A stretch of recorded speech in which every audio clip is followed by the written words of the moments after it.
Jody Russo crossed a busy New York street, walked into a restaurant full of armed men, grabbed a complete stranger by the collar and kissed him on the mouth. Hard, deep, like she'd known him her whole life. The man she kissed was Hector Ritchie, the most feared mafia boss on the East Coast. And 3 seconds earlier, a sniper's red dot had been resting on his forehead. She didn't know his name. She didn't know his world. She only knew that if she didn't kiss him right now, he was going to die. Before we go any further, please hit that subscribe button and stay with me until the very end of this story because the twist will leave you speechless. And while you're at it, drop a comment telling me what city you're watching from. I love seeing how far my stories travel around the world. Now let's begin. The bar smelled like old whiskey and burnt lemon peel that Tuesday afternoon, and Jody Russo was wiping down the same stretch of mahogany she'd already wiped twice. She did that when her hands needed something to do, but her brain was somewhere else. And her brain lately was always somewhere else. "You're scrubbing a hole through the woods, sweetheart." Jody looked up. Eddie, the old regular who came in every afternoon at 3 and left at 5:30 without fail, was tapping his empty glass against the bar. "Sorry, Eddie. Got my head in the clouds." "Clouds, huh?" Eddie smiled at her with that crooked mouth of his. "Pretty girl like you shouldn't have her head in the clouds. Should have it on a man." "Eddie, when I'm 71, I can say what I want. You've been 71 for the last 4 years, and I'll be 71 for the next 4. Pour me another." Jody poured him another, bourbon neat, 2 fingers, the way he liked it. Eddie was the only customer in the bar at 3:15 on a Tuesday, which was why she'd been wiping the same stretch of wood. Tuesdays were dead. Tuesdays were when she could think too much. And thinking too much was a bad habit for a woman with a past like hers. She'd been pouring drinks at this place McCall's for almost 2 years now. 2 years of quiet, 2 years of nobody knowing her last name was Russo, 2 years of pretending she'd never held a gun, never picked a lock, never sat at a table with men who decided who lived and who didn't. 2 years since her father's funeral. 2 years since she'd whispered into the cold marble of his headstone that she was done, that the family was done, that the name Russo would die with her. She was 29 years old and she'd been a different person in a different life. And she did not want to go back. "You ever been in love, Eddie?" The old man squinted at her. "Where'd that come from?" "I don't know. The clouds, I guess. 3 times, married twice, buried one." He sipped his bourbon. "Why you in love?" "No." "Then why you asking?" "I don't know. Sometimes I wonder if I'm even capable of it anymore." Eddie set the glass down slowly. He was a kind man, Eddie. He'd been a longshoreman his whole life and he'd seen things, and Jody sometimes thought he saw through her too. "Sweetheart," he said, "you're 20-something years old. You got a whole life ahead. Don't talk like a woman who's already buried hers." Jody smiled, but it didn't reach her eyes. "Get out of here, Eddie. Go home to your cat." "My cat hates me." "Your cat loves you. You're just bad at reading the room." Eddie laughed, drained his glass, and slid a 20 across the bar. "Keep the change, sweetheart. Buy yourself something pretty." "Eddie, that's a $6 drink." "Keep the change." He winked at her and shuffled out the door. She watched him go. Through the front window, she could see him crossing the street, hands jammed in his coat pockets, his shoulders hunched against the November wind. And just past him on the other side of Mulberry Street was the restaurant. Vincenzo's. Italian place. White tablecloths, candles, even at lunch. The kind of joint where the menus didn't have prices on them. Jody had never eaten there. She'd looked at it sometimes through the window of the bar the way a woman looks at a dress she can't afford. Not because she wanted to be inside, because something about it bothered her. Today, something about it bothered her more. There was a black SUV parked out front, then another one behind it, then a third one across the street. Jody's hands stopped, moving on the bar. 3 SUVs, tinted windows. Men in dark coats standing on the sidewalk, not looking at anything in particular, which was how you knew they were looking at everything. She knew that posture. She knew that geometry. She'd grown up watching men stand exactly like that around her father. "Don't," she whispered to herself, "don't you dare." She forced her eyes back down to the bar, wiped a glass, set it on the rack, wiped another. The clock on the wall ticked. 3:20, 321. Don't look across the street, Jody, don't. She looked. Through the front window of Vincenzo's Pass, the gold lettering and the lace curtain, she could see a table. Round table set for 6, but only 4 men sitting at it. And the man in the middle, the man with his back to the window, the man the other 3 were leaning toward when he spoke.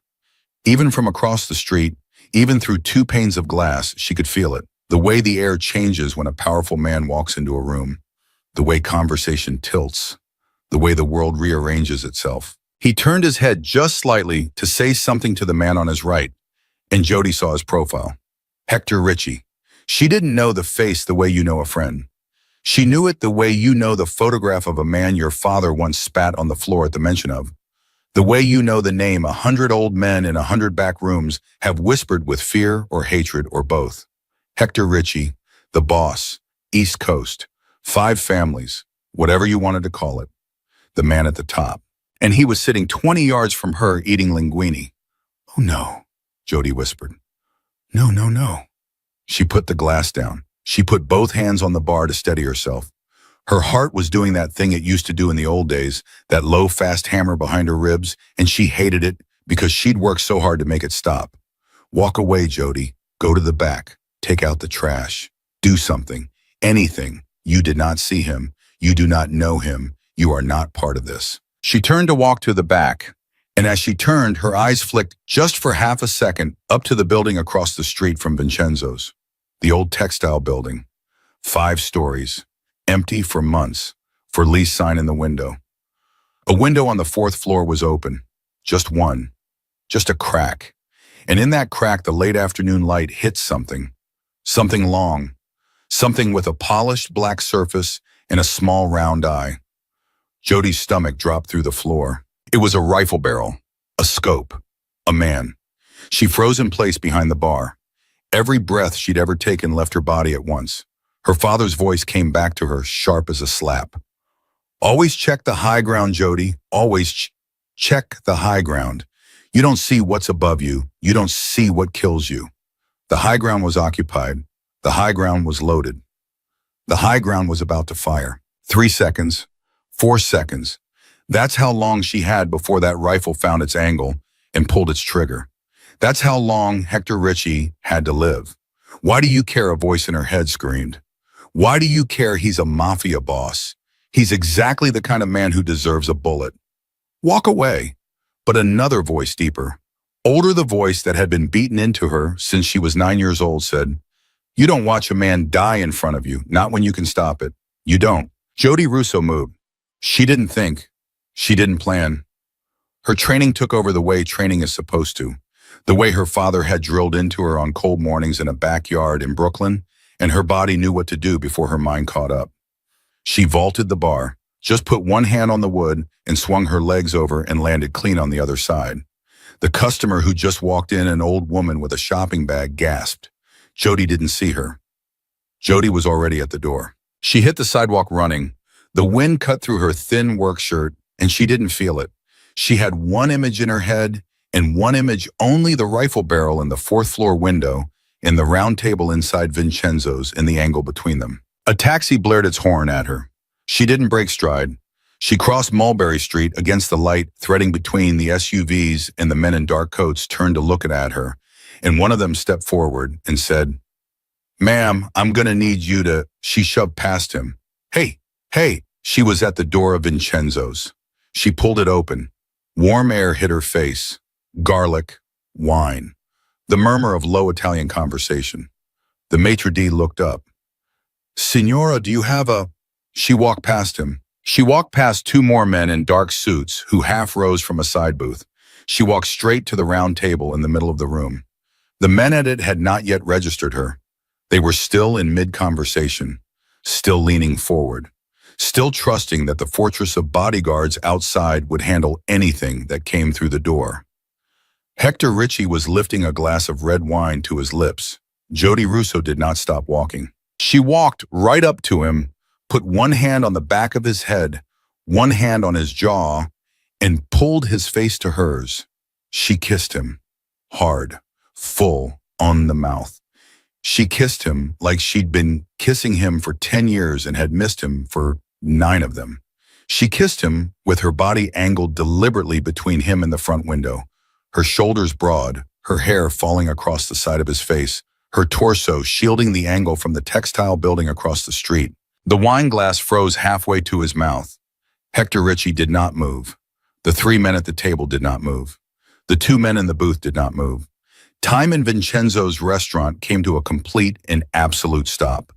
The only thing moving in the entire room was Jody's mouth on his. Half a second, 1 second, 2. Somewhere 4 floors up and across the street, a man with a sniper rifle put his eye to a scope and saw a woman's back, a woman's hair, a blocked shot. A target who was no longer a target because there was a civilian in the way, and civilians meant witnesses and witnesses meant problems. 2 seconds later, the rifle barrel withdrew from the window. The window slid shut. A man in a black coat picked up his weapon case and walked very calmly down 4 flights of stairs and out a back door and away. Inside Vincenzo's, Jody pulled her mouth from Hector Ritchie's. She did not step back. She kept her body where it was between him and the window because she did not yet know if the shooter had given up or just changed angles. Hector Ritchie's eyes were 2 inches from hers. They were dark, nearly black, and they were not the eyes of a man who'd just been kissed. They were the eyes of a man calculating very rapidly exactly how he was going to kill the woman in front of him. "Don't move," Jody whispered, lips barely apart from his. "Please, don't move yet." He didn't move, but every other man in the room did. She heard the scrape of chairs. She heard the soft, mechanical clicks. She remembered from her childhood the clicks of safeties coming off and slides being racked. And she knew without looking that there were now somewhere between 6 and 10 guns pointed at her back. A voice behind her, calm and deadly. "Boss, step away. We got her." Hector did not step away. His eyes were still locked on hers. She watched him. She watched the calculation. She watched the rage. She watched something else, something underneath that she could not yet name. "Who sent you?" he said. Quiet, just to her. "Nobody." Wrong answer. "Sir, please, don't move. There's a sniper. 4th floor, building across the street." A flicker, just a flicker in those black eyes. "Boss, say the word." Hector raised 1 finger, just one, and every man in the room held. "Sniper," he repeated softly. "Across the street. 4th floor, windows open. I saw the barrel, I saw the scope. I'm not lying to you. And so you walked in here and kissed me. It was the only thing I could do that wouldn't get me shot first. You could have screamed. He'd have fired before the word was out of my mouth. You'd be dead, sir. Please, please believe me." Hector Ritchie looked at her. For a long, long moment he looked at her. Then he said, "Carlo." A man at his right shoulder said, "Yes, boss. Send Tommy and 3 others to the building across the street. The textile place. 4th floor. Tell them to be very, very careful." "Yes, boss." And Carlo, "Yes, boss. Nobody touches the woman.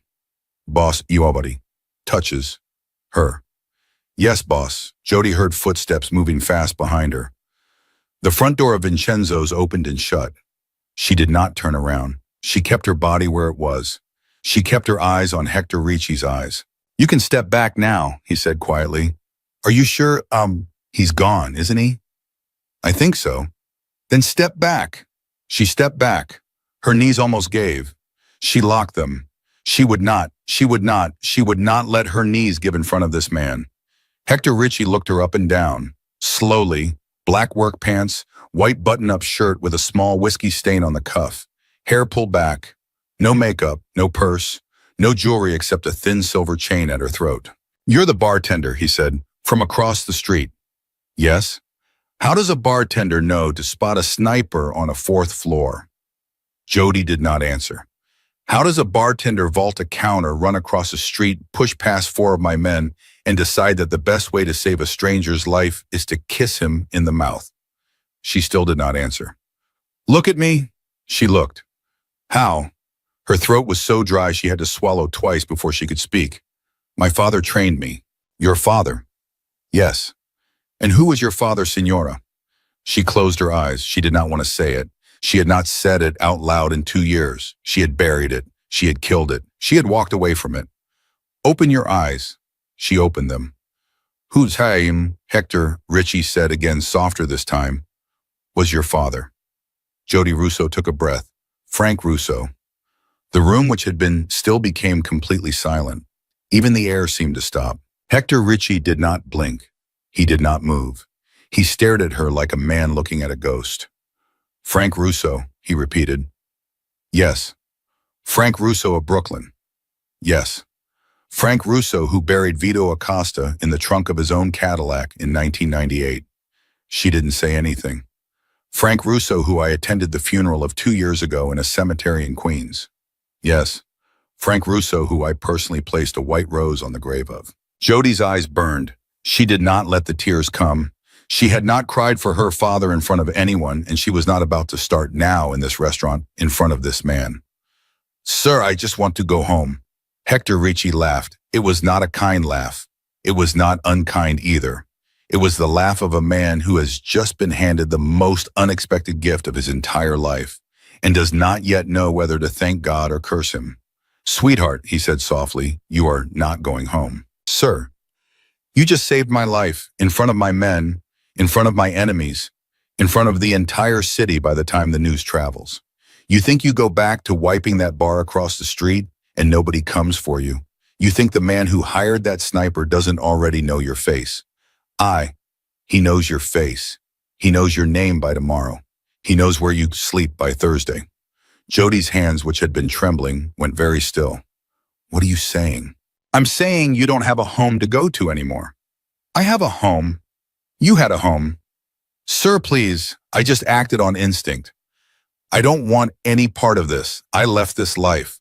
I made a promise to my father at his grave that I would never. Your father, Hector said, was the closest thing to a brother I ever had in this world. Jody's mouth fell open. She closed it. You didn't know that.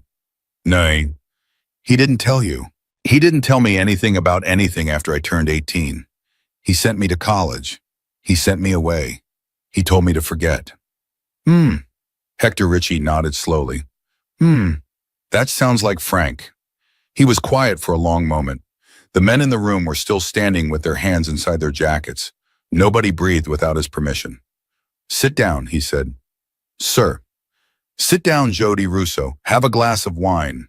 We have a great deal to talk about. I don't drink on the job.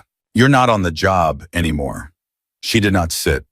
She stood there, her arms wrapped around herself in the middle of a room full of armed men, and she thought about the bar across the street, and Eddie, and her quiet apartment with the cat she'd named Whiskey, and the 2 years of careful peace she had built brick by brick by brick.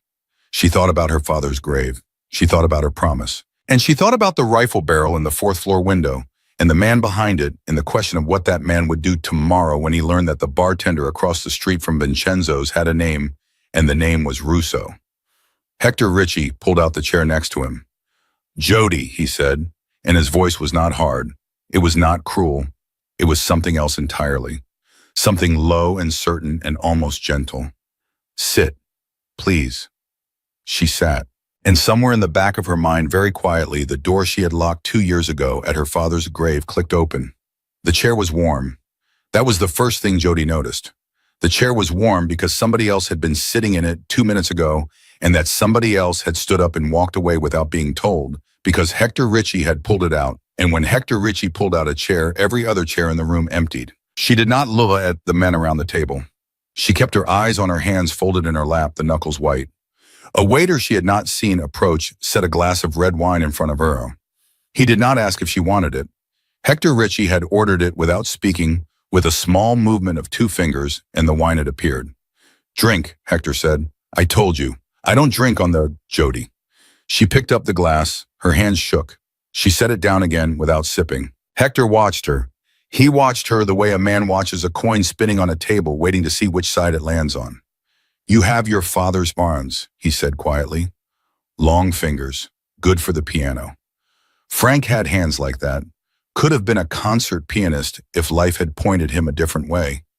Don't. Don't what? Don't talk about him like you knew him. I knew him. Lots of men say they knew him. Lots of men are liars. Hector took a slow sip of his own wine. I am not on this particular subject one of them. Jody's jaw tightened. Where were you when he was dying then? The room got very quiet. Hector set his glass down. I was in Italy. Convenient. My mother was dying in the same week. I made a choice. I have not in 2 years stopped paying for it. She looked up at him for the first time since she'd sat down. His face was unreadable, but his eyes, those black, steady eyes, did not flinch. Your father, he said, called me on a Tuesday morning. He told me his liver was finished. He told me he had maybe a month. I told him I was on a plane that night. He said no. He said, Hector, you stay with your mother. I had my time. She doesn't have hers yet. He said, I'll see you on the other side. 3 weeks later, he was dead. My mother lived another 9 days after that. I had buried her on a Tuesday and your father on a Friday, and I have not slept a full night since. Jody's eyes burned. She blinked hard. She would not cry. She would not. He never mentioned you. He wouldn't have. He was protecting you. From what? Hector smiled. There was no joy in it. From this conversation, from this room, from the chair you were sitting in. She looked away. How old were you, bud? He asked, when he sent you to school. 18. Where? Boston, then Chicago for grad school. He didn't want me anywhere near New York. And what did you study, Jody Russo? Nursing? He laughed. Actually laughed this time. A real one. Short and surprised. Nursing. 2 years at Mass General, 1 year of trauma rotation. I quit when he got sick. Came home to take care of him. And after I needed something quiet. I'd been in trauma bays for 3 years. I'd seen enough blood. I just wanted to pour drinks for old men and go home to my cat. Hector nodded. And yet what?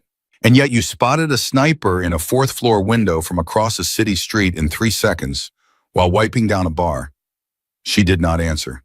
Nursing school doesn't teach you that, Jody. No. Your father did. Yes. Even though he sent you away. Before he sent me away, I was 9. He started when I was 9. Hector was silent for a long moment. 9, he said. 9. He started training a 9-year-old girl how to spot snipers. He started training a 9-year-old girl how to stay alive. Her voice cracked just a little. She pulled it back. He told me, Jody, the world is full of men who will want things from you because of who I am. I cannot always be there. So you will learn. You will learn how to listen, how to look, how to move, how to disappear. You will learn this because I love you and I will not have you helpless. The room had gone still again. The men at the other tables were pretending not to listen, but their hands had not left their jackets. He was a good father, Hector said. He was the only good thing I had. And when he died, you walked away from all of it. I walked away from all of it. And today you walk back.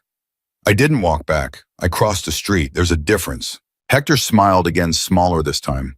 Sweetheart, in this life, there is no difference. Crossing the street and walking back are the same act. She did not like the way he called her sweetheart. She did not like that some part of her, some small and very dangerous part, did not entirely mind it either. I want to go home, she said. I know you do. You said I can't. I said you don't have one anymore. There is a difference between can't and don't have. What does that mean? It means I will give you a home, a safer one. I don't want a home from you. And yet, stop saying and yet. I'll stop when you stop proving the point. Before she could answer, the front door of Vincenzo's opened. A man walked in fast. He was breathing hard. His coat was pulled tight and his right hand was inside it.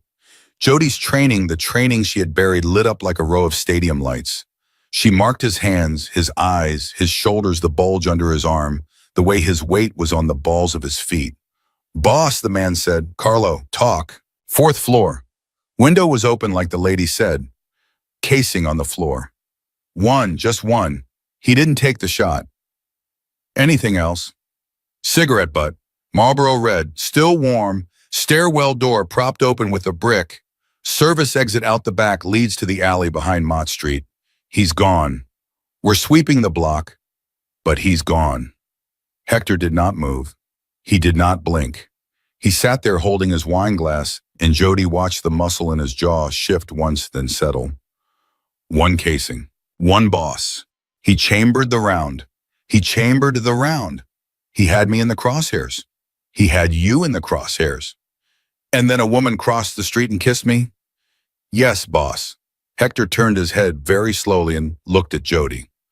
Carlo. Yes, boss. Who's Marlboro Reds?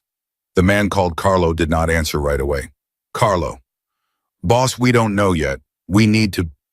Carlo. Who's Marlboro Reds? Carlo's jaw worked. He glanced at Jody. He glanced back at Hector. There's only one shooter on this coast who smokes Marlboros while he works boss. Say his name. Boss, the lady. The lady is family. Say his name. Jody's stomach dropped at the word family, but she did not move. Carlo took a breath. Salvatore DeMarco. Hector closed his eyes. He kept them closed for a long moment. When he opened them, something in his face had changed.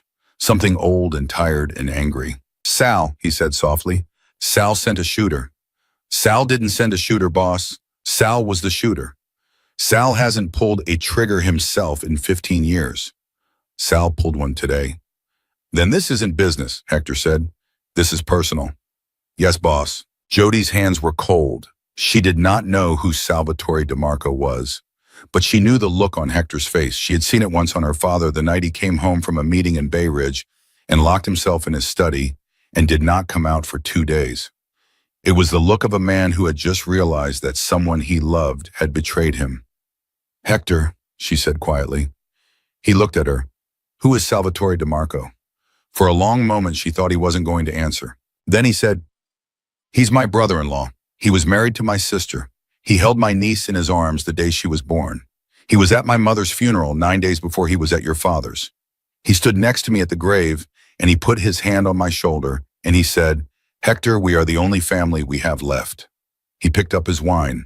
His hand was perfectly steady.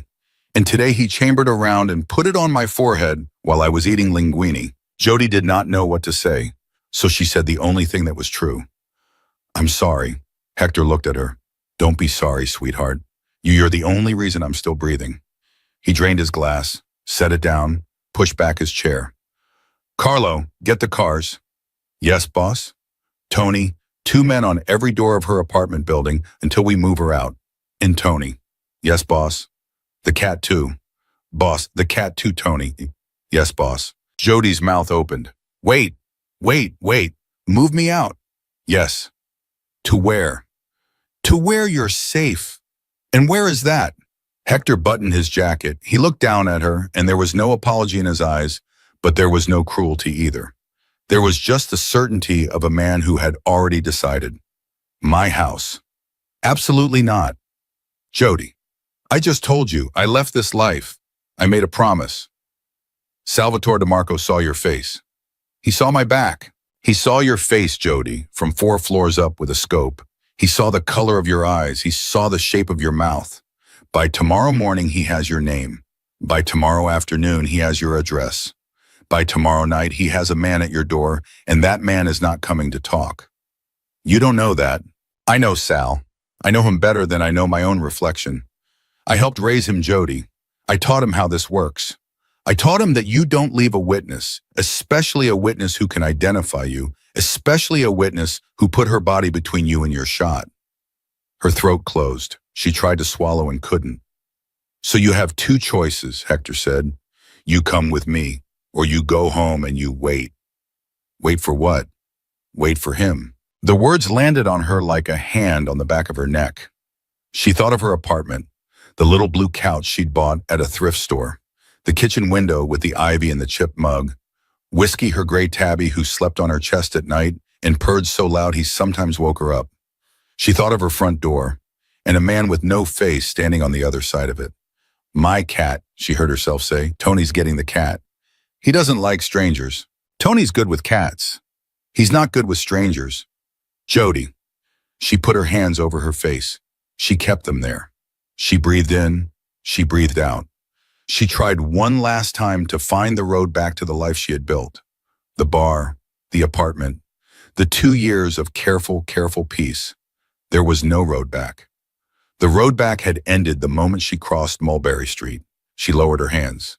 If I come with you, she said, I am not yours. I didn't say you were. Don't get any ideas. Sweetheart, I have many ideas. I assure you none of them involve forcing a Russo to do anything she has not chosen. I am not your family. You are Frank's daughter. That is not the same thing. In this life, Jody, it is exactly the same thing. She stood up, her legs held this time, barely. One condition, she said, name it. When this is over, when Salvatore DeMarco is handled, when the threat is gone, I walk. He looked at her for a long time. You walk. You don't follow. I don't follow. You don't send anyone. I don't send anyone. Swear it. On what? On my father's grave. The room got still again. Carlo by the door drew in a breath. The men at the other tables exchanged looks. You did not in this world swear on a grave lightly, and you did not in this world swear on the grave of Frank Russo at all unless you meant it. Hector Ricci did not look away from her. On Frank Russo's grave, he said, I swear it. When this is finished, you walk. I do not follow. I do not send. You go where you want. You live how you want. And no man in this thing of ours will ever lay a hand on you again, because the word will go out from me today that Jody Russo is untouchable until the end of her natural life. She could not speak. He saw it. Now, he said more gently, let's go. She walked behind him to the door. Her legs felt like somebody else's legs. Her hands felt like somebody else's hands. The men in the room rose as Hector passed and inclined their heads, and a few of them inclined their heads at her too, which was a thing she had not expected and did not know how to receive. At the door, Hector paused. Carlo. Yes, boss. The bar across the street, McCall's. Yes, boss. The owner is a man named Patrick McCall, old Irish, used to box. Find him. Tell him Jody has a family emergency. Pay him 6 months of her salary in cash. Tip him generously. He liked her. I want him to keep liking her. Yes, boss. And the old man at the bar, the one who tipped her $14 on a $6 bourbon. Jody's head snapped up. How do you... Sweetheart, I've been watching that bar for 6 months. I've been watching you for 6 months. Her stomach turned. What? We'll talk about it in the car. Hector. Carlo, the old man, Eddie Halloran, find out where he lives. Make sure nobody bothers him. He's got nothing to do with this, and I don't want anybody putting a hand on him to get to her. Yes, boss. Now move. The men moved. Outside, the November wind hit her face. The black SUV was idling at the curb. A man in a dark coat held the back door open. Hector gestured for her to get in first. She didn't move. You've been watching me.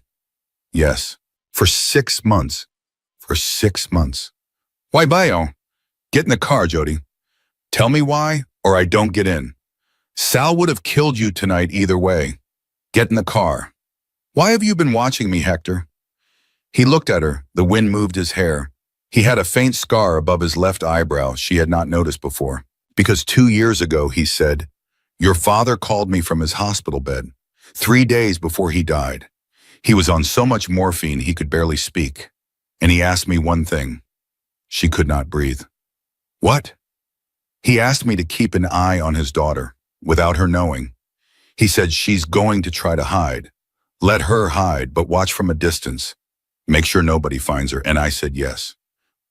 For 2 years, Jody, every man who has come within 50 feet of you on a bad street, every car that's slowed down outside your apartment, every drunk who has gotten loud at your bar, has been quietly handled. You have not noticed because you were not meant to notice. She put a hand on the SUV to steady herself. That is the only promise I have made to a dying man in 20 years, Hector said. And I have kept it every single day. And today you crossed the street and stepped between me and a bullet. And the first thing I thought when I felt your mouth on mine was not who is this woman. It was Frank, you son of a bitch. Your daughter just saved my life. And now I have to break my promise and pull her into the very thing you tried to keep her out of, because I cannot protect her from a distance anymore. Jody's eyes filled. This time she did not stop them. One tear slipped down her cheek. Hector reached up. With one finger, the back of one finger, very gently, he wiped it away. Get in the car, sweetheart. She got in the car. The door shut behind her with a soft final sound, like the closing of a book she had thought she had finished reading 2 years ago, and was only now beginning to understand had always been about her. Nobody spoke for the first 10 minutes of the drive. Jody watched the city slide past her window. The streets, she knew the streets she had walked home on 1,000 times, and she felt the strangest thing. She felt for the first time in 2 years that she was being driven somewhere she could not walk back from. Hector sat beside her, not touching her, not looking at her. His phone was in his hand. He was reading something. His thumb scrolled, paused, scrolled again. His face gave nothing away. In the front seat, Carla was on a different phone, speaking low and fast in a mix of English and Italian. She caught fragments. The textile building, the brick, the cigarette. Get me Marco. No, the other Marco, the one from Howard Beach. She closed her eyes. She thought 6 months. He has been watching me for 6 months. And then she thought 2 years. He has been watching me for 2 years. And then she thought my father knew. My father asked him to. She felt sick. She felt grateful. She felt furious. She felt all three at once and could not tell them apart. Hector. He looked up from his phone. Yes. Did my father ever come to see you after he sent me away? Many times. How many? I don't know. 60, 80? He came every Christmas.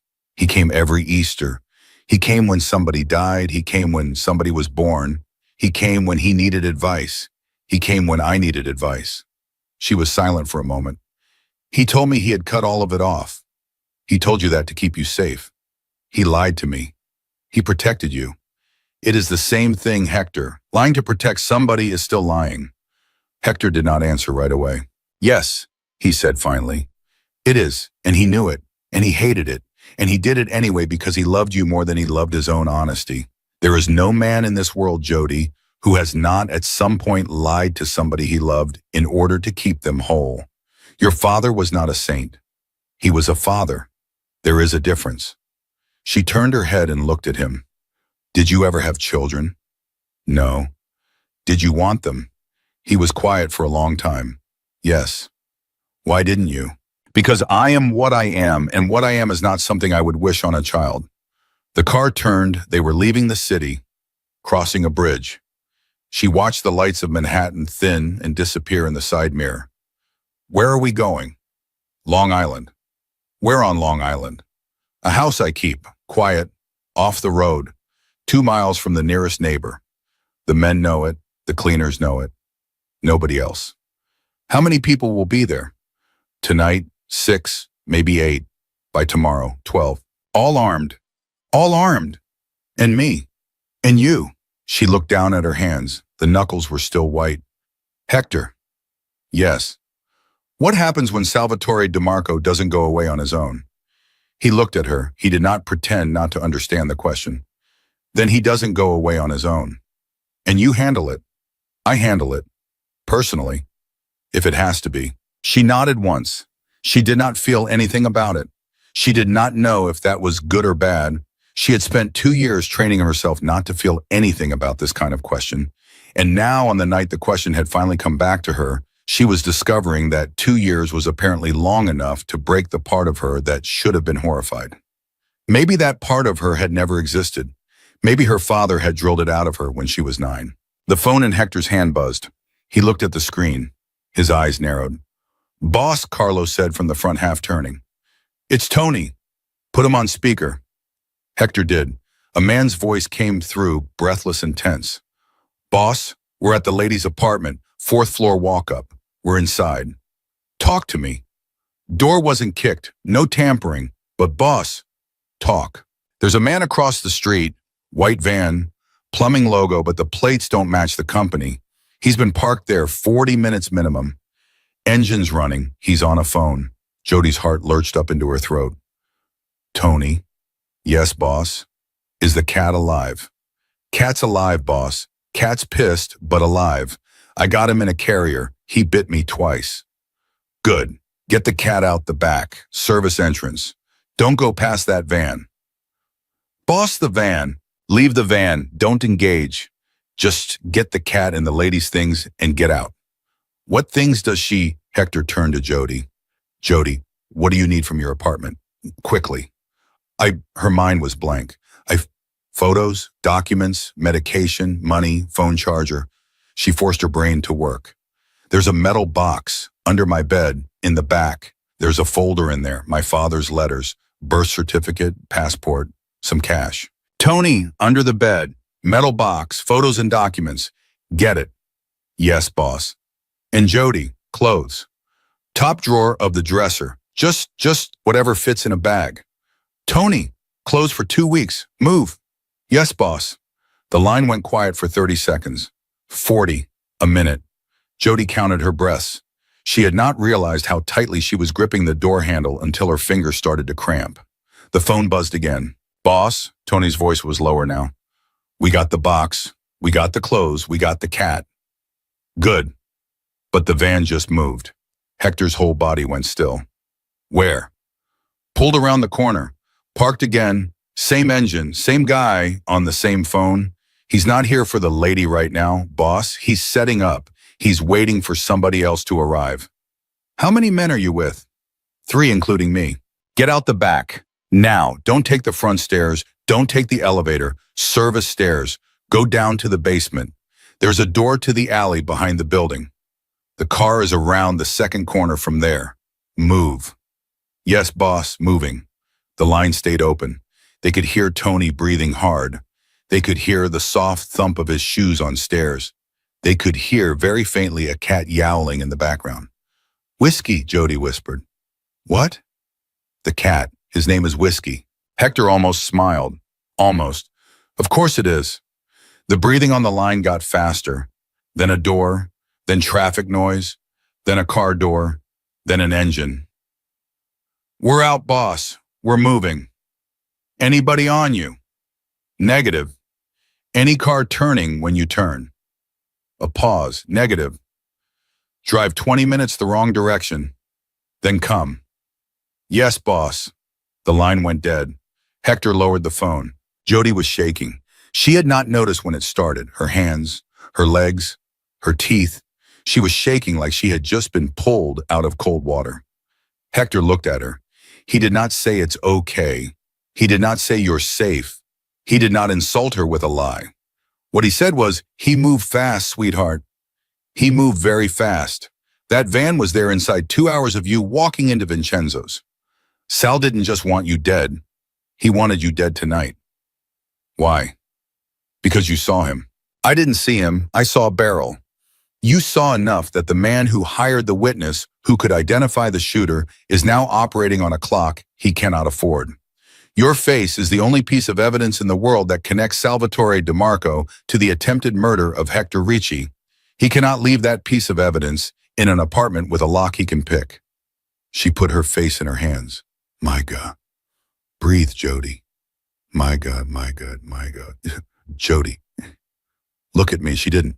Jody? She looked up. His face was very close. He had leaned across the seat. His eyes were 2 inches from hers, just like they had been in the restaurant, just like they had been when she had her mouth on his. You are alive, he said. Your cat is alive. Your father's letters are alive. Tony has all 3 of them in a car, and that car is going to be at the house in an hour. And you are going to sit on a couch, and you are going to drink the glass of wine I should have made you finish at the restaurant, and you are going to be alive. She could not speak. Nod if you understand me. She nodded. Good girl. The words landed somewhere she had not expected them to land. She did not even know what to do with the heat that climbed up her neck. He sat back in his seat. He looked out his own window. He gave her, without saying so, the privacy to put her face back together.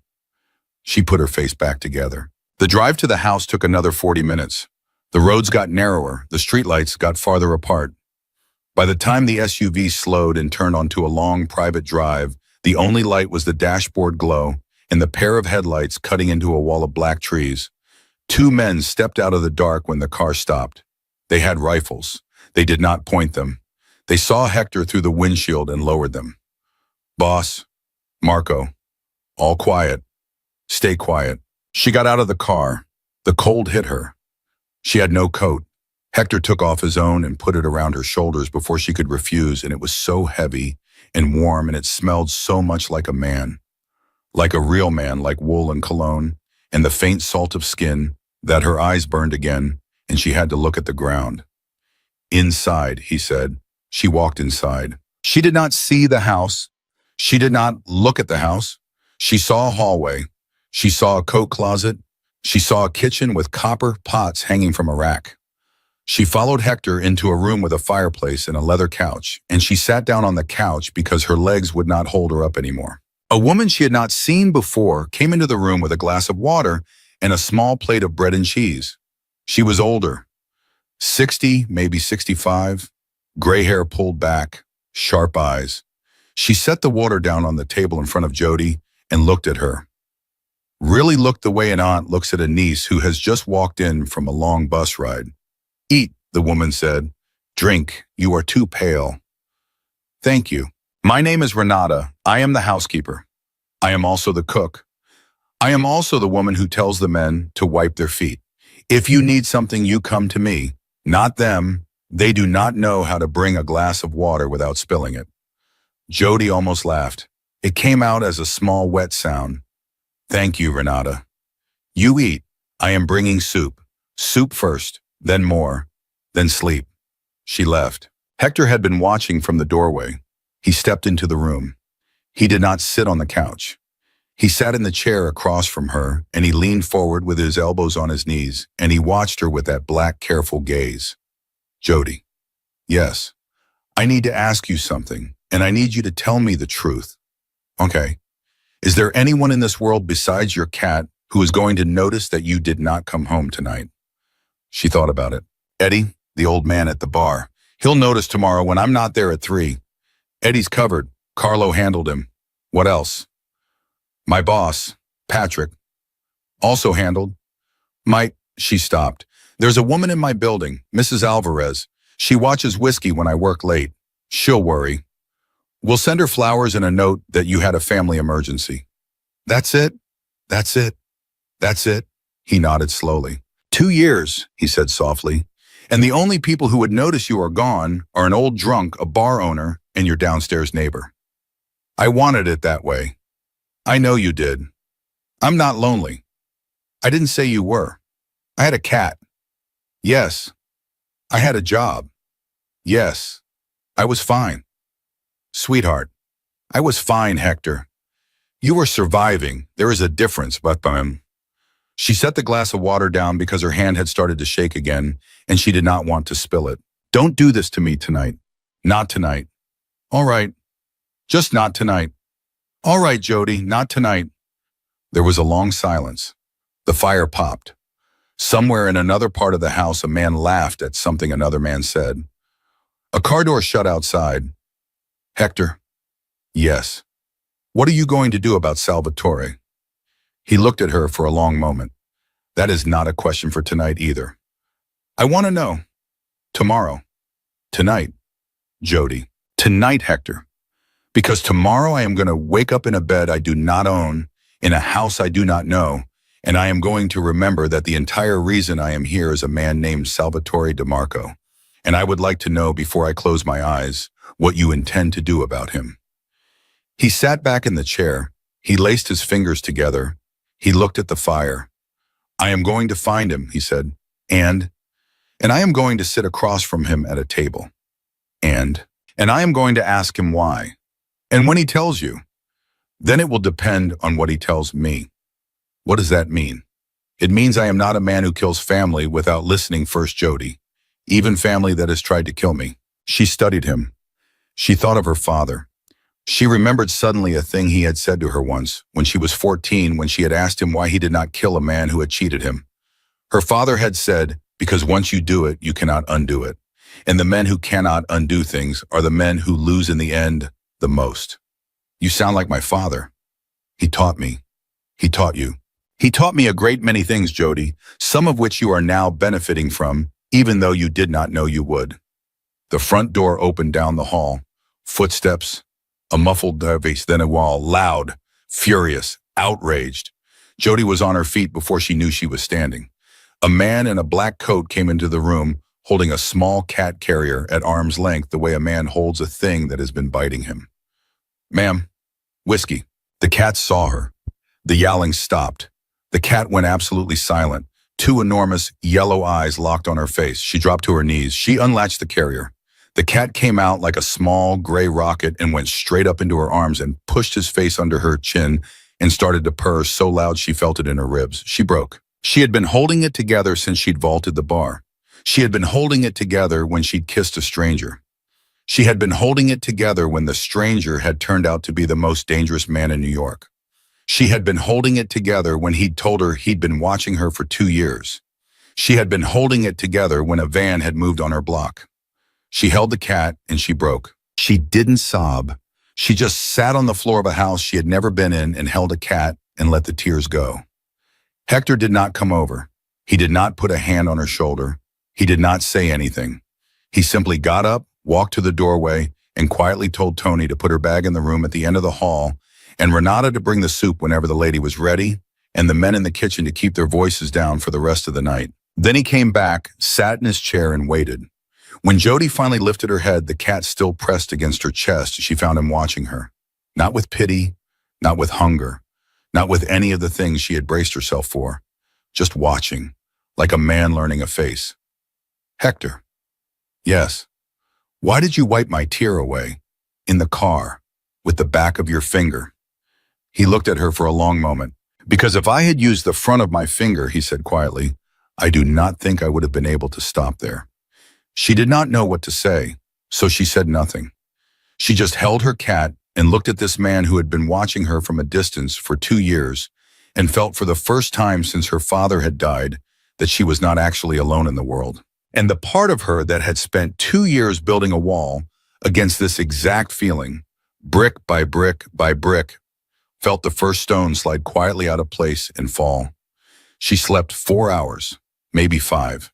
The cat slept on her chest the entire time, and when Jody woke up, the gray light of morning was already in the room, and Whiskey was staring at her face from 2 inches away, with the offended patience of a creature who had decided it was past time for breakfast. All right, she whispered. All right, you tyrant!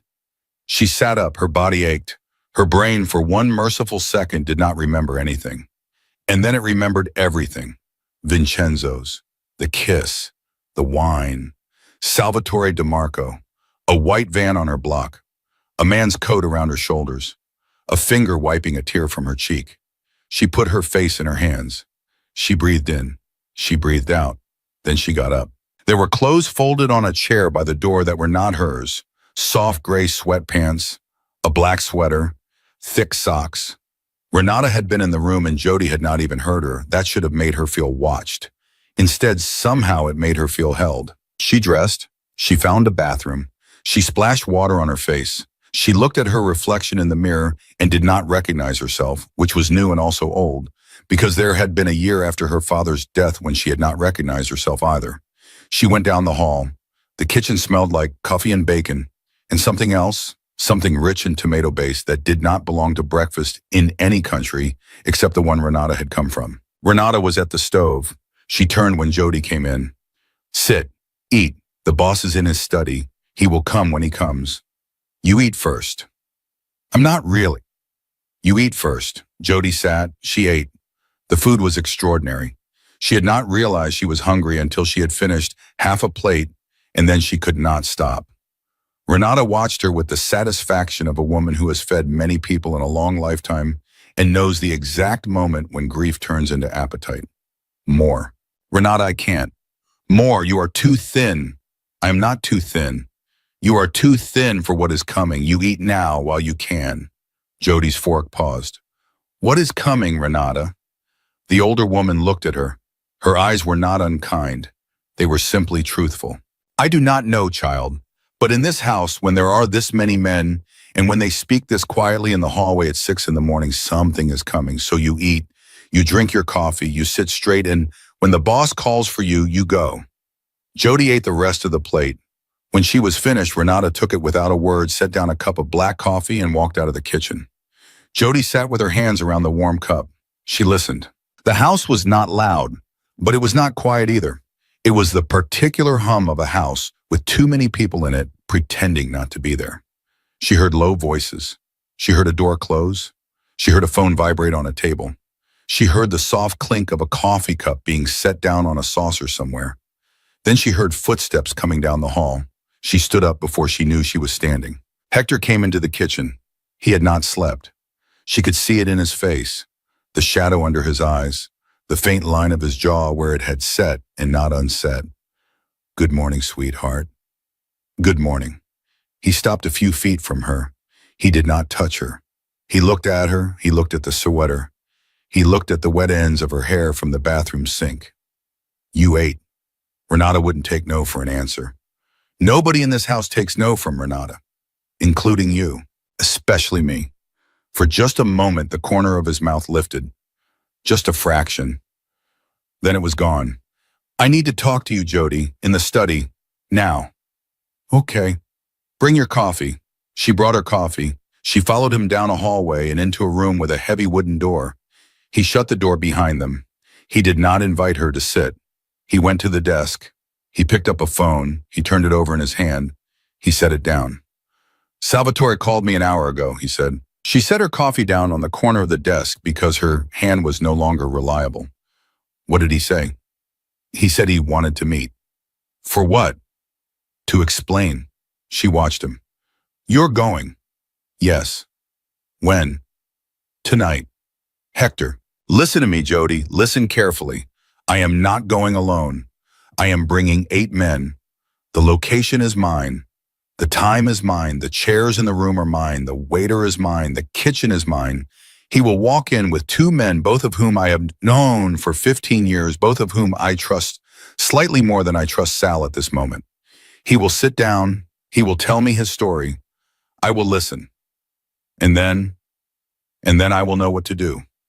Hector, he tried to kill you yesterday. Yes. And now you are going to sit across a table from him. Yes. That is insane. That is the rules. She stared at him. What rules? The rules of this thing of ours, Jody. There are rules. They are old. They are not always rational, but they exist for a reason. If a man in our world wants to talk before he dies, he gets to talk. If I do not give him that I am not the boss, I am just a man with a gun. And the moment I become just a man with a gun, every other man in this thing of ours starts wondering whether they need a gun for me. She closed her eyes. My father said something like that to me once. He would have. He said the day a boss stops following the rules, his men start counting bullets. That is exactly the sentence. He used to say it about a man named Petrosino. Petrosino was the boss before me. She opened her eyes. Then your father served under him. My father served under his father before that. The 2 families have been linked for 60 years, Jody. It is not a coincidence that Frank Russo's daughter walked across the street and stepped between me and a bullet. It is not a coincidence that you were across the street to begin with. It is not a coincidence that of all the bars in this city, the one Patrick McCall owns is the one with a clear line of sight into Vincenzo's, which is the restaurant my father ate in every Tuesday for 40 years. Something cold went down her spine. What are you saying? He looked at her. I am saying I do not yet know what I am saying. I am saying that there are too many threads in this fabric for me to call it an accident. I am saying that your father got you that job. My father has been dead for 2 years. Your father 2 years ago made a phone call to Patrick McCall. She could not breathe. What? Patrick McCall told Carlo last night in the back office of the bar, with a check for 6 months of your salary on the table between them, that the only reason he hired you 2 years ago was because Frank Russo called him from a hospital bed and asked him to. Patrick had not heard from your father in 11 years. He owed your father a debt. He gave you the job. He did not tell you he knew your father. He has called your father's lawyer once a month for 2 years to confirm you are still showing up. Her hands were showing again. My father got me that job. Yes. My father put me across the street from a restaurant that you eat in once a week. And yes. Why? Jody, sweetheart, sit down. Why, Hector? Sit down. Why? Because I think your father knew. Knew what? Knew that one day somebody was going to come for me, and he wanted somebody he trusted within line of sight when it happened. She sat down, hard, in a chair she had not seen. He used me. No, he used me as a backup plan. Jody, no. He sent me to college. He told me to forget. He made me promise. And the whole time he was setting me up to be a lookout for you. Sweetheart, listen. Don't sweetheart me right now. Hector, don't. All right. He lied to me. Yes.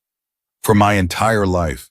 He protected you and he positioned you, both at once. Yes. She put her hands flat on the desk because if she did not put them somewhere, she was going to put a fist through something. And you knew. I did not know. You knew. Jody, I swear to you on the same grave you made me swear on last night. I did not know about the bar. I knew that he had asked me to watch you. I knew that I had been watching you through Patrick because Patrick was on the corner where you worked. I assumed Patrick was a coincidence. I did not until last night at midnight when Carlo told me, know that your father had set up Patrick the same way he set up me. Then your father set up Patrick. Your father set up me. Your father set up the corner. Your father set up the entire chessboard. And we are all of us 2 years after his funeral still moving the way he wanted us to move. That sounds like Frank. She laughed. It was an awful sound. It was not a laugh. That sounds exactly like Frank. She put her face in her hands. For a long moment, she did not move. Hector did not speak. The only sound in the room was the tick of a clock somewhere on a shelf. Finally, she lifted her head. Hector. Yes. Did my father know it was going to be Salvatore? I do not know. Did he know it was going to be somebody? Yes. He told me on his deathbed that there was a storm coming. He did not say from where. He said only, Hector, when it comes, it will come from inside the house. He said, watch your sister. Her head snapped up. His sister, my sister, Sal's wife, my sister Marina. He told you to watch your sister. Yes. What did he know? Jody, I do not know. I did not understand it then. I thought he was raving on the morphine. I thought he was warning me about a man, and the closest man to me at the time was Boss, and Marina was Sal's wife. And so I assumed he was telling me that Juan was the man and that Marina was just the proximity. I assumed he meant watch your sister because she is married to the man. I have spent the last 24 hours wondering if he meant something else. I have spent the last 24 hours wondering if he meant watch your sister full stop. Your sister. My sister Marina.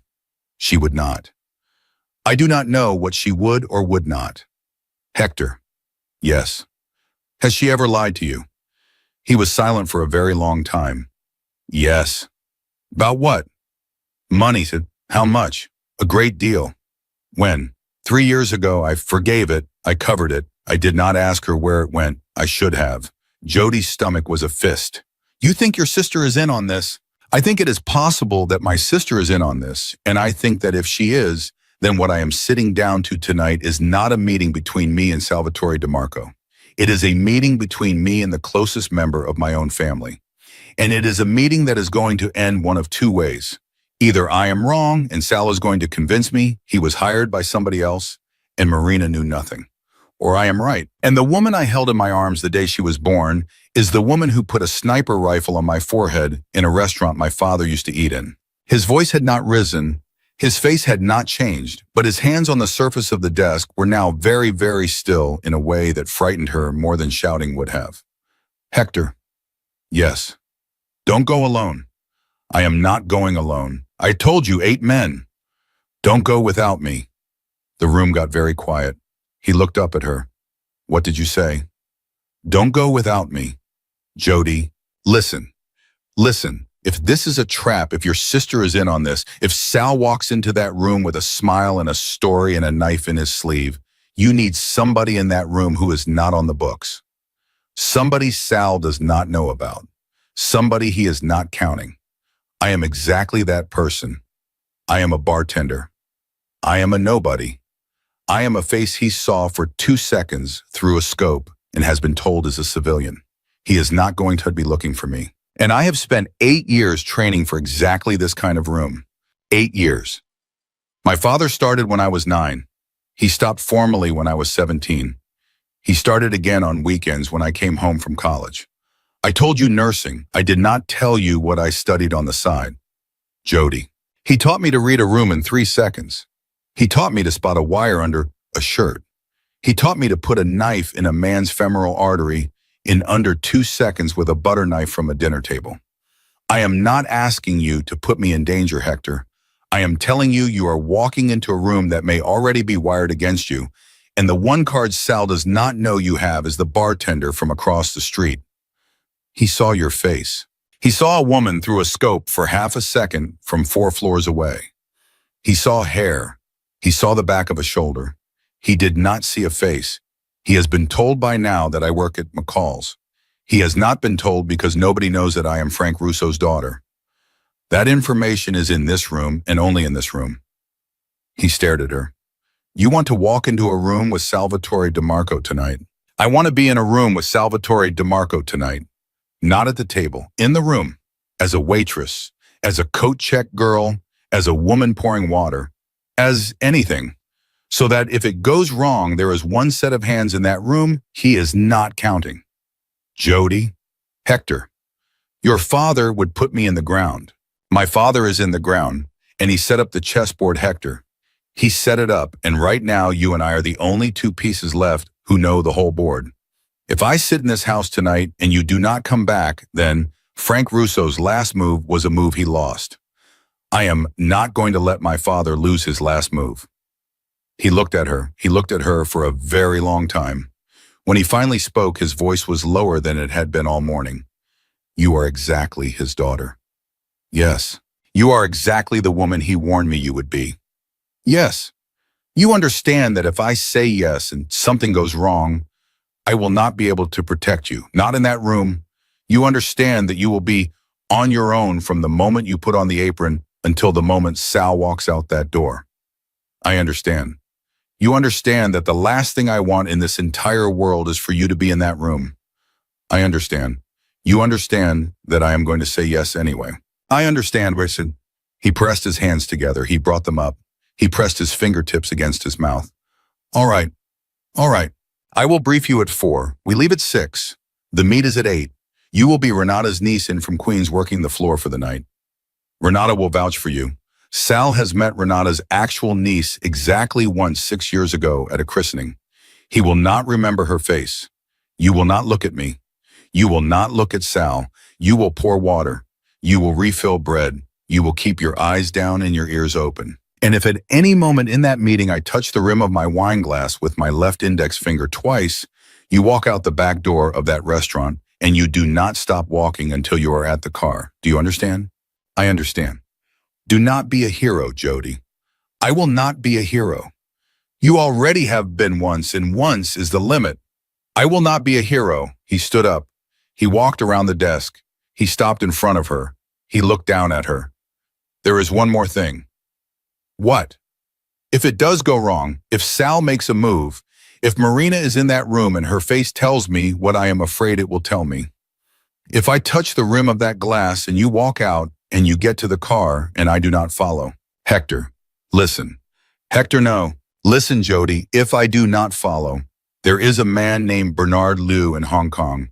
There is a phone number in the lining of the wallet I will leave in this drawer right here today. You call that number from a payphone anywhere in the world. You say the words, the bridge is out, and Bernard Liu will move you to a place no one in this thing of ours will ever find you. You will have a new name, a new passport, and enough money to live 3 lifetimes. Do you understand? She could not speak. Do you understand, Jody? I understand. Promise me. Hector, promise me, on Frank's grave, the same way I promised you. She closed her eyes. On Frank's grave, I promise you. He stood there for 1 second more, then he did the thing she did not expect. He bent down. He put one hand very lightly against the side of her face. He looked at her like he was learning her again, and then he leaned down and pressed his mouth against her forehead. Just once, just for a second, the way a brother kisses a sister, the way a man kisses a woman he is afraid he is about to lose. Get ready, he said softly. We have a long day. He walked out of the study and shut the door behind him. Jody Russo sat alone in a room full of her dead father's chess pieces with her dead father's daughter's hands shaking in her lap and tried to remember how to breathe. The hours between 4 and 6 did not pass the way hours usually pass. They moved sideways. They moved like a clock that has been wound too tight and is fighting its own gears. Renata sat with her at a small table in a back room and went over the cover story 3 times. Her name was Lucia. She was 26. She was Renata's sister's daughter from Astoria. She had worked at a banquet hall on Steinway Street for 4 years. She had a boyfriend named Marco who drove a UPS truck. She did not like olives. Why olives? Jody said. Because if a man asks you if you like olives and you say yes, he will offer you one and you will eat it, and your face will tell him you do not eat olives every day. So you say no. You shake your head. You smile. You say not since I was a kid. You move on. All right. And you do not look at the boss. All right. Not once. And all right. Not even when he speaks. Not even if he laughs. Not even if a glass breaks. You are a girl pouring water. You are a girl who does not know who he is. All right. And the man across from him. Salvatore. You do not call him Salvatore. You do not call him anything. He is sir. He is signore. He is the man with the empty glass. You fill the glass. You do not look at his face. You do not let him look at your face longer than 2 seconds. You move on. All right. And if at any moment, child, your hands begin to shake, you put down the pitcher. You walk to the kitchen. You drink a glass of water. You come back. You do not pour water with shaking hands. Shaking hands are how a girl gets noticed. All right, Renata. The older woman looked at her for a long moment. You are not afraid. I am afraid. You do not look it. That is because I had a good teacher. Renata reached out. She took Jody's hand. She held it. Your father, she said quietly, ate at this house once. 8 years ago. He came for a wedding. He drank 1 glass of wine. He looked at me in the kitchen and he said, Renata, if anything ever happens to me, watch the door for my daughter. I said, Frank, I do not even know your daughter. He said, you will. One day you will. Jody's eyes burned. He told everyone, didn't he? He told the people who mattered, yes. He told everyone except me. That is what fathers do, child. They tell everyone except the one they are protecting. It is how love speaks in this kind of family. Jody wiped her cheek with the back of her hand. Renata, yes. Will I be all right tonight? I do not know, child, but I know this. You are walking into that room with the only 2 things in this world that have ever beaten Salvatore DeMarco at his own game, which are your father's name and your mother's instinct. She had not heard her mother mention it in 12 years. My mother. Your mother was the sharpest woman in 5 boroughs, child. She read a man before he sat down. Your father loved her because she was the only person he could not lie to. You have her eyes. You will see what you need to see in that room. Jody nodded once. She could not trust her voice. Renata patted her hand. Now, stand up. Practice the walk. Practice with the pitcher. 3 more times. She practiced 3 more times. At 6, she came out of the back room in a black uniform and a white apron with her hair pulled back and a pair of glasses with clear lenses pushed up on her face. Hector was waiting in the hall. He looked at her. He did not say anything for a long moment. Sweetheart, don't. I was not going to compliment you. What were you going to say? I was going to say I almost did not recognize you. Good. Almost. Almost is not enough. Almost is enough for Salvatore. He has not been looking at the help in 20 years. Hector, yes. If something happens to you in that room. Jody, if it does, yes. I want you to know I am glad I crossed the street. He looked at her for a long second. I have been glad, he said quietly, since the moment your mouth touched mine. He turned. He walked away. She followed him to the car. The drive into the city was not long. It was only an hour, and yet it felt like the longest hour of Jody's life. She rode in a separate car from Hector. That was the rule. Renata sat beside her. 2 men sat up front. Nobody spoke. By 7:40, she was in the kitchen of a restaurant she had never seen. By 7:50, she had a pitcher of ice water in her hand and an apron tied around her waist, and her hair retied even tighter than before. By 7:55, she was standing by the swinging door of the kitchen, looking through a small, round window at a long table with 8 place settings, and she watched as Hector Ritchie walked in and 4 of his men with him, and they took their seats. At 7:58, the front door of the restaurant opened. Salvatore DeMarco walked in. Jody's stomach turned over. He was a thin man, sharp face, gray at the temples, expensive coat. He smiled when he saw Hector. He spread his arms. He came to the table. He embraced Hector. Hector embraced him back. Two men came in behind Salvatore, then a woman. Jody felt the woman before she saw her. She felt the way the air in the room shifted. She felt the way Hector's shoulders, which had been loose, became something else. Marina, Hector's sister. She was beautiful. Late 40s, dark hair, the same eyes as her brother. She was wearing a long dress and a string of pearls, and she walked like a woman who had never once in her life waited for anybody. She came to the table. She kissed Hector on the cheek. Brother. Marina. You did not tell me she was coming, Salvatore said, and he laughed the loose laugh of a man who has been caught at nothing. She insisted. You know how she is. I know how she is. She wanted to be here. She said, if my husband and my brother are sitting down to fix a misunderstanding, I will be at the table. What can I say to that? Nothing, Hector said. There is nothing to say to that. He gestured for the chair beside him. Marina sat, Jody's hands tightened on the pitcher. She stepped through the swinging door. She walked slowly the way Renata had taught her. She did not look at Hector. She did not look at Salvatore. She did not look at Marina. She looked at the glasses. 8 glasses. She filled them in order, starting from the chair farthest from Hector. She filled Marina's last. When she leaned over Marina's shoulder to pour, she let her eyes flick down. Just once, just for half a second, Marina's right hand was in her lap. Her right hand was holding a small black object. A phone, with the screen face down, with one finger resting on the back of it. Jody poured the water. She straightened. She walked away. She walked to the kitchen. She set down the pitcher. She picked up a basket of bread. She came back. She circled the table the other way. She set down the bread. She did not look at Hector, but as she passed behind his chair, she let her left hand brush very lightly against his shoulder. A double tap, 2 fingers, then gone. It was a signal her father had taught her when she was 11 years old. If you ever see a thing in a room I cannot see, and I am the man with the back to the wall, you tell me with your hand. 2 taps, that is all. 2 taps and I will know. Hector did not move. He did not turn his head. He did not blink. But his right hand, which had been on the table, slid into his lap. And under the table, where no one could see, his thumb pressed against the inside of his left wrist. A signal of his own. To his men. Stand by. Jody kept walking. She filled the bread basket again. She walked to the kitchen. She walked back. She set it down. She picked up an empty wine glass. She walked away. By the time she reached the swinging door, Salvatore was speaking. Hector, my brother, I have to tell you something, and I have to tell you that it is going to be hard for you to hear. Then tell me. I did not pull that trigger yesterday. There was a casing on the floor, Sal, with your prints on it.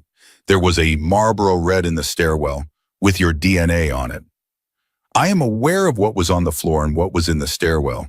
That is what I am here to explain. Explain it. I was at that window, Hector.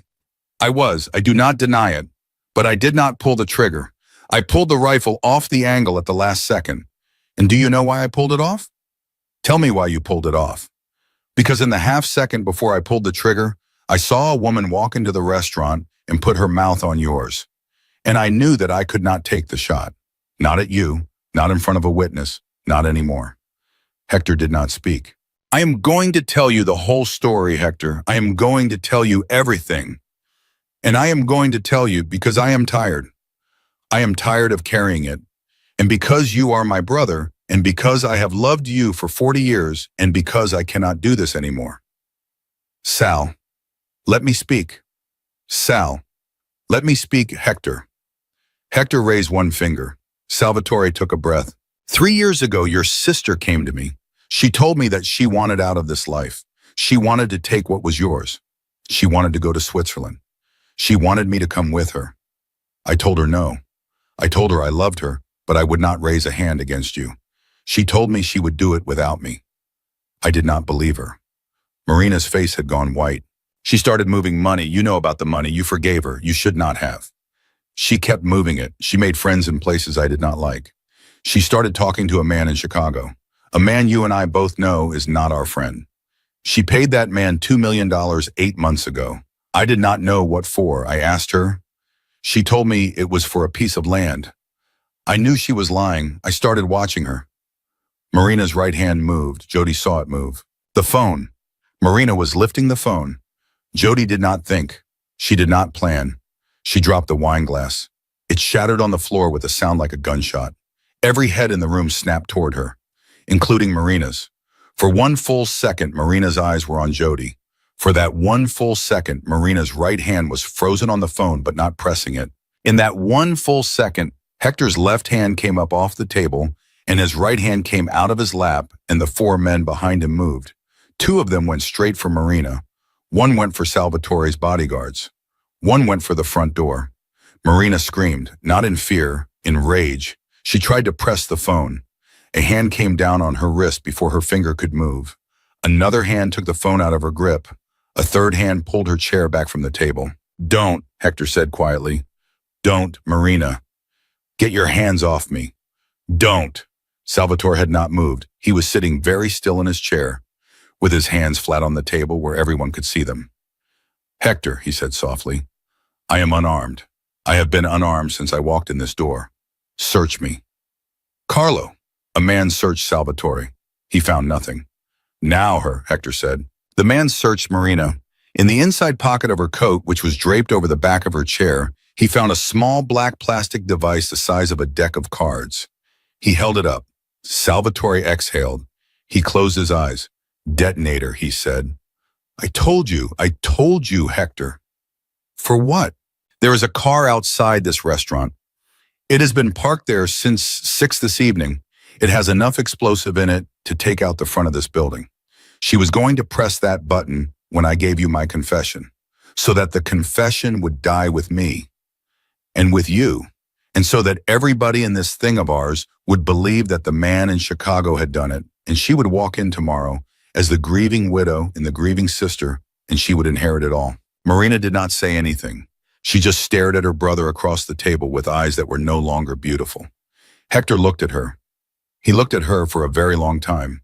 Jody, who had crouched to pick up the broken glass, was watching from the floor. Her hands were not shaking. They had never been shaking. They had simply been waiting. "Marina," Hector said softly. Marina did not speak. "Was it you who told Sal where I would be yesterday at 3 p.m.? She did not speak. "Was it you who picked up the textile building?" She did not speak. "Was it you who told him about Vincenzo's and the angle?" She did not speak. "Was it you who hired the man in Chicago?" It was. The room held its breath. "Why?" "Because you took everything, Hector. Papa gave it all to you, every piece, every name, every house, every car, every man. You got it because you were the boy. And I got the pearls. You got more than the pearls, Marina. I got the pearls and the husband. And the silence. You got the world. I wanted the world." Hector closed his eyes. He closed them for a long time. When he opened them, they were wet, just at the edges, just enough that Jody on the floor with the broken glass saw it. "Take her out," he said quietly. "Take her to the house in Greenwich. Lock the door. No phone, no visitors. I will come tomorrow." "Boss?" "Tomorrow, Carlo. Not tonight. Tonight I need to be a brother." "Yes, boss." They took her out. She did not fight. She walked out the way she had walked in, except the men were on either side of her, and her wrists were bound in front of her with a soft strip of leather Carlo carried for exactly this purpose. The door shut behind her. The room was silent. Salvatore put his face in his hands. "I am sorry, Hector. I am so sorry. I should have come to you a year ago. I should have come to you 6 months ago. I should have... Sal. I should have... Sal, look at me." He looked up. "You pulled the rifle off the angle." "I pulled it off. You came here tonight and you sat at this table unarmed, knowing she had a detonator in her coat. I came. Then you are my brother, still, as you have always been." Salvatore's eyes filled. He could not speak. "Carlo." "Yes, boss." "The car outside. Bomb squad. Quietly. Tonight." "Yes, boss." "And the man in Chicago." "Yes, boss." "Tomorrow, with Sal, the two of us together." "Yes, boss." He turned his head very slowly and he looked at the woman on the floor in the apron, gathering the pieces of the broken glass. "Lucia," he said, and there was something in his voice she had never heard before. "Yes, signore." "Stand up." She stood up. "Come here." She walked across the room to his chair. He looked up at her from the table. He did not stand. He did not reach for her. He just looked at her in the apron with her hands cut by the broken glass, with her hair pulled back and the clear lenses on her face. You dropped a glass. Yes, signore. On purpose. Yes, signore. To stop her. Yes, signore. Why did you not signal me with the hand, like before? There was no time, signore. Her finger was already on the phone. He looked at her. You saved my life, twice, in 30 hours. She did not answer. He reached up, with the back of one finger very gently, the way he had in the car the night before. He wiped a small smear of her blood from the corner of her wrist. Lucia is not your name. No, signore. What is your name? Jody, signore. Jody what? She looked at Salvatore. Salvatore looked back. He had recognized her. She could see from the glimpse he had caught through the scope. He had said nothing. Russo, she said quietly. Jody Russo, Frank's daughter. Salvatore's mouth fell open. Frank Russo's girl. Yes. Frank Russo's girl is the one who walked into Vincenzo's yesterday and… Yes. My God. Yes. He put his face back in his hands, but this time he laughed. It was a wet, broken, exhausted laugh. Frank, you old bastard. You old bastard. You set this whole thing up from the grave. Yes, Hector said softly. He did. He had her on that corner. He had her on that corner. For 2 years. For 2 years. My God. Sal. Yes. Go home. Hold your daughter. Tomorrow we work. Yes, brother. Salvatore got up. He walked to the door. At the door he turned. He looked at Jody. He inclined his head the way the men in Vincenzo's had inclined their heads at her 2 days ago. Signora Russo. Signora. Your father was the best of us. I know, signora. And his daughter is, I think, going to be better. He walked out. The door shut behind him. Hector did not move from his chair. He did not stand up. He did not call Renata. He did not call Carlo. He just sat there at the long table with the 8 place settings and looked up at the woman in the apron and waited. Jody set the broken pieces of glass down on the table. She took off the apron. She took off the glasses. She let her hair down. She walked around the chair until she was standing in front of him. She looked down at him. Hector. Yes. I am tired. I know you are.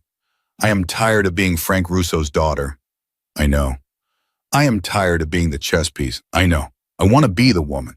He stood up. He stood very close to her. He did not touch her.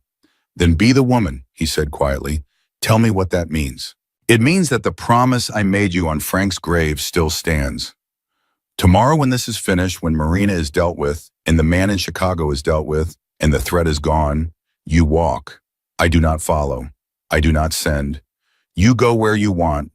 You live how you want. And if I do not want to walk, the silence in the room was the kind of silence that only happens between 2 people who already know the answer. Then you do not walk.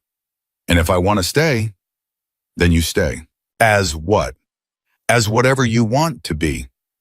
Tell me what you want me to be, Hector. Sweetheart, tell me. He looked at her for one long, quiet second. Then he reached up and put one hand against the side of her face. Not the back of his finger this time. The whole hand, warm and steady and certain. Mine, he said softly, if you want to be.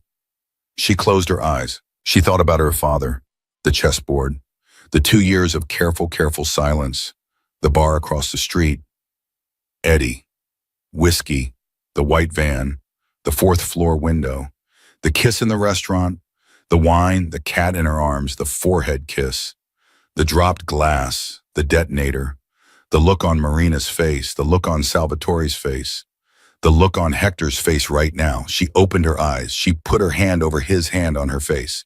Yes, she said. Yes, what, sweetheart? Yes, Hector. I want to be.